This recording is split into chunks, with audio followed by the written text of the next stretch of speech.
You know when somebody's talking and they're saying something and you know what they're saying is obviously a lie and you're like, this dude's lying. He ain't telling the truth. When I saw Nick Robertson get talked to by the Toronto media, the whole time I was like, man, this man's lying. He lies, oh, he lies. Do the Trump lies, oh, he lies. I mean, come on. This guy was asked about his trade request. And I hate, this is the thing. Sometimes I have players' backs. You know, what I mean by that is sometimes the media's questions are ridiculous. Like, they're literally insane. Where you're like, leave this guy alone. Dude, right around July 1st, Chris Johnson came out and was like, oh, Nick Robertson wants to get moved. And the whole time I was like, buddy, you have no leverage. You're not getting moved anywhere. And I was like, clearly that was on purpose by the Nick Robertson camp, obviously. So he went out and went public with it, which is, I mean, you can give your opinion on why, if you think that's a smart move. I hate it when players do that nonsense. I think it's really unprofessional. I think it's really unprofessional when franchises do it as well. I'm very consistent with my analysis. Okay? But this is the thing. The more and more I look at the way this young man is talking, and the more I look at the Leafs left wing slot, and the more I hear some of the insiders be like, yeah, no, he's gone. You know what I mean? The more I'm like, yeah, like because the weirdest thing about this that I'll never understand is that, like, it actually seems like he could succeed in Toronto. Like, they have such a weak left wing slot. And I was just like, well, but just hearing this guy talk where he essentially just, obviously, I'm talking about recently where he was trying to shut down reports or reporter. Just hearing him talk, I was like, man, you're kind of delusional. Like, you're kind of delusional. Like, we go to another team and do what? And then this guy was talking about more opportunity. It's like, more opportunity, man, it's the NHL. And also, I heard Brad Treliving speak today, and he pretty much echoed that, you know what I mean? When he said path to essentially getting in the NHL lineup, a reporter asking, what can you tell these young players about a path getting into the lineup?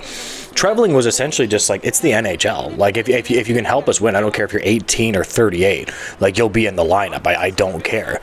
So you have to show the franchise that you are a positive asset to them, that you're going to help them win. That's it. Like, you think the Leafs care about any of this nonsense? They just want to win, right? All these franchises just want to win. If they believe that you can give them the best opportunity to win, they'll put you in.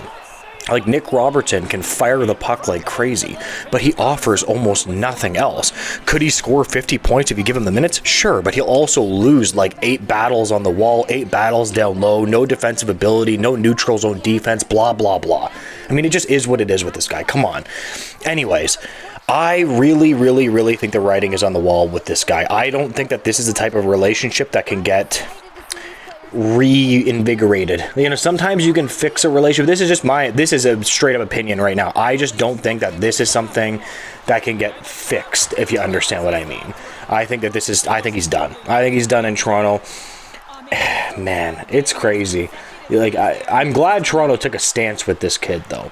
Now, as for what I think the Maple Leafs could get back, you got to get something back. If I was the Leafs right now, I would be looking straight up to get a young asset back and a second round pick. Honestly, if I was the Leafs, I would try to pump his numbers up. But, you know, give him top 6 minutes, pump his numbers up. You know, he'll probably be on pace for 50, 60 points, and then trade his ass for a young asset. You know, trade his ass for another second round pick. I know you need that. Or you can use his trade value at the trade deadline. This is another thing. Remember what I'm about to say right now. At the trade deadline, I think that he will be a valuable piece that will end up getting traded. No doubt about that. But I'm telling you, watch that video with him when he was asked by the Toronto media.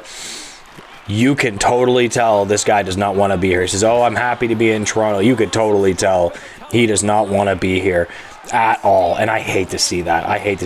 This kid's, he seems like he has a bit of an ego, in my opinion. I understand that players just want to succeed. I get that. And I respect that. A lot of players will just say, oh, well, you know, I'm not getting enough opportunity. Like, dude, if you were doing the good things at a third line role, you'd get the opportunity, right? A lot of the times, management and coaches aren't wrong about people where, yes, maybe some players, if they got a bigger opportunity, would be better. Like, I remember when William Karlsson got traded to the Golden Knights, like, he was just a guy that was, like, toiling away in Columbus's system and just went to the Knights. It was just unbelievable, right? Now, he's not, like, a superstar, but he's a really good player, right? Like, maybe that is Nick Robertson. I mean, I'd be surprised. I think that he is like the definition of a one-dimensional player, and these are the players that piss me off more than anything. Like, you have to be able to do something else on the ice. You know, you have to have some kind of ability. Or if you aren't an elite, if you are an elite offensive player, so for example, let's point to Nylander, for example. He scores like 90 points, so that's why people don't get on him as much. If you can score 90 points, yeah, you're going to get a little bit of a break defensively. You know, although Nylander skates really well, and he's pretty good in the neutral zone, and he's pretty good at takeaways and things like that. Nick Robertson, man, I was watching him at training camps skating around. Holy hell, does he chop it out there. He does not skate very well for a guy that you think would skate very well. He's a small guy that doesn't skate very well, too. That's another criticism of him. Like, the only thing he can do is, like, shoot the puck. Anyways, that's just my opinion. You know, I'm going to leave the video there. Tell me what you think. Tell me if I'm wrong. Tell me if I'm right. Like, comment, subscribe. I really appreciate it, guys. And don't forget to have a great day. Thanks. Bye.